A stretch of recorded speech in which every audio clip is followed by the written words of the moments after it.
It's okay.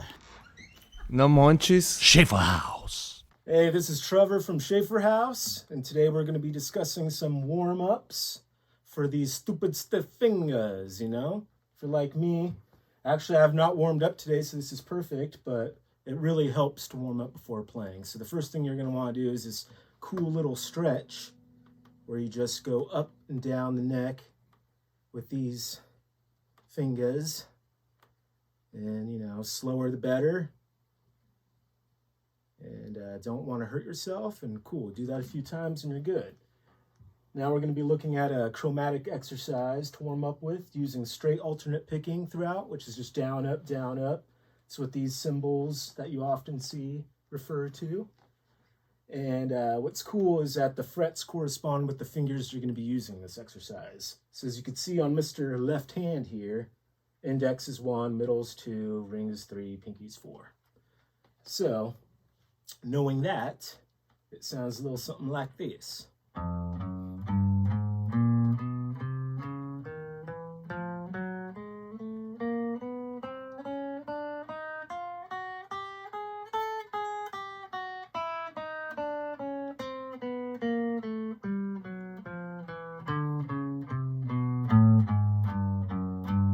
And you would go on and continue as much as you'd like. I usually will go up until pretty close to the 12th fret to get a good warm-up going.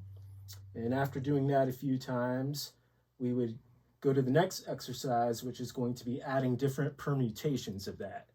Meaning, how we had this 1, 2, 3, 4 pattern going on.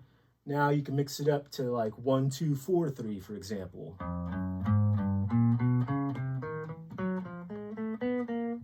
Or, you know, 1, 3, 2, 4. So that way, not only are you working, you know, every single finger, but you're working them in different ways and the combination of different finger associations. And so from there, you could do a couple other things besides just different permutations, maybe starting at this end of the fretboard on the high E, for example. So finding different ways to mix it up. You could do string skips if you'd like as well.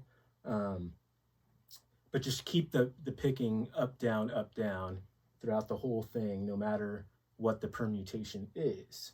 Another thing to keep in mind is it's really good to start these exercises off very, very slow. Like slower than you would feel comfortable doing, and then gradually build up the speed, which is really hard to do, actually. Sometimes it's harder to play slower than it is to play faster because it just requires, you know, patience and discipline to do that. But it will just benefit you more in the long run to do it that way. Especially, I would recommend playing all these with a metronome if you can, if that's available to you.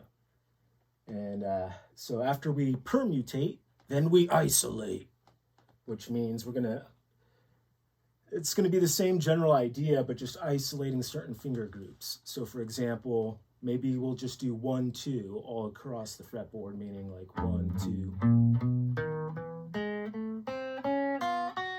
you know, and then 2, 3, and then 3, 4, which for me, the 3, 4 is kind of the trickiest because like most people, have a weak pinky. That's usually the weakest of our fingers when playing. So this exercise is great for strengthening that. And yeah, you could find so many ways to mix these things up too. You could go up 1, 2, and then down 3, 4.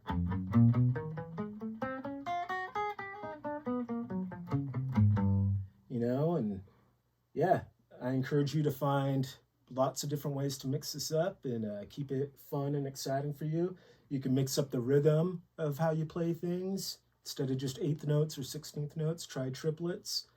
And yeah, we could get more into the different rhythmic stuff next time. So thanks for tuning in to this chromatic exercise finger walking warm up, and we'll see you next time.